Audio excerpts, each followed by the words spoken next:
Viva Voz, com Vera Magalhães.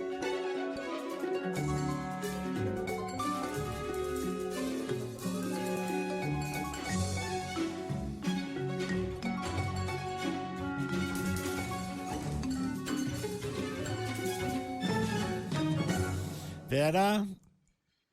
Oi, Sardenberg, boa tarde para você e para a Cássia, para os ouvintes e também para quem assiste o CBN Brasil. Boa tarde, Vera. Bom, está no Supremo Tribunal Federal o inquérito sobre o processo sobre coação no julgamento do STF. E o voto do ministro Alexandre de Moraes foi o voto para tornar réu o Eduardo Bolsonaro, pelas ações dele nos Estados Unidos, que foram consideradas por Alexandre de Moraes como ações para coagir, tentativa de coação do Supremo Tribunal Federal. Vera.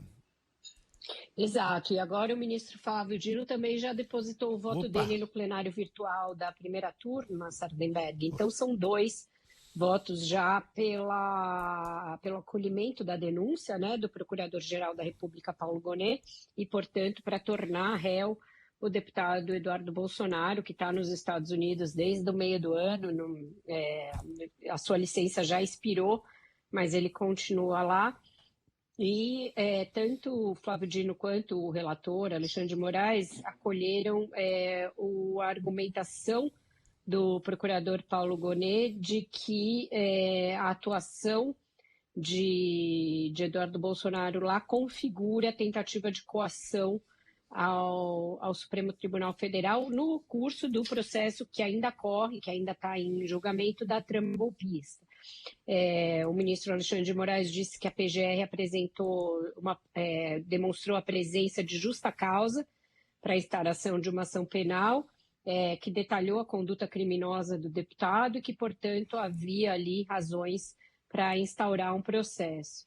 Ele disse que o crime de coação, que é esse do qual o Eduardo Bolsonaro é acusado, ele pressupõe grave ameaça e se materializou pela articulação e obtenção de sanções do governo dos Estados Unidos contra autoridades brasileiras, inclusive ele próprio, Alexandre de Moraes.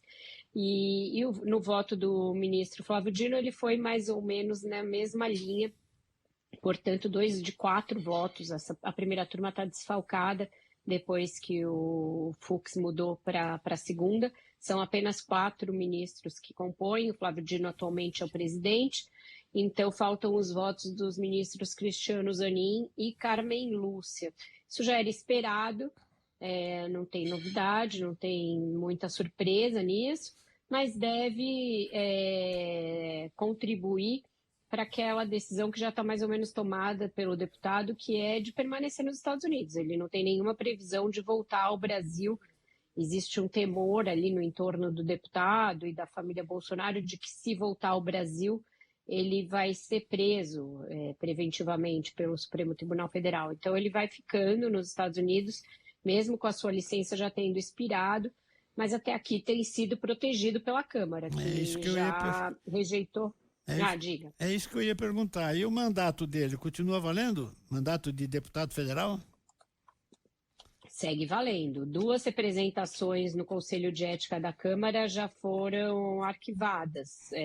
Os relatores escolhidos votaram pelo arquivamento. A chance de uma nova representação ter sucesso vai pelo número de faltas, Sardenberg, porque aí não é nem cassação pelo Conselho de Ética. Existe no regimento uma cláusula que, se você faltar a um certo número de sessões sem justificativa, você tem o seu mandato cassado. Só que aí tem uma coisa importante, né, Vera? Uma diferença nessas 2 modalidades, digamos, de cassação, né? Se ele é cassado pelo Conselho de Ética, tem um período de inelegibilidade. Agora, se ele for cassado por faltas, o que parece que é o que vai acontecer, aí ele não tem essa inelegibilidade, né? Exatamente. Eu falei meio do ano, mas é desde março que ele está fora, né?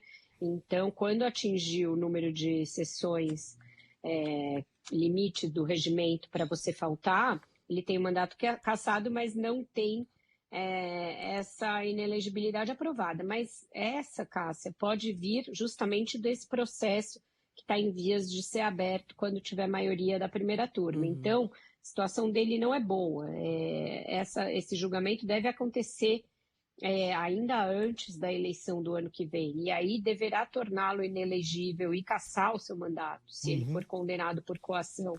Então, são as duas frentes em que correm ali procedimentos ou tentativas de instalação de procedimento contra ele, sendo que na Câmara, até aqui, ele tem sido blindado de cassação pelo Conselho de Ética.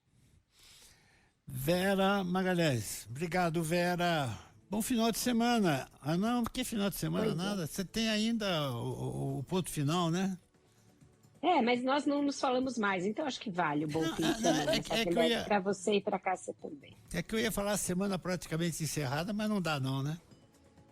Ainda não dá, não, falta pouco. Mas pouco. Vamos mentalizar isso que é bom, que aí a gente já fica mais animadinho. Vera Magalhães, obrigado, Vera. Até a semana. Até mais, Vera.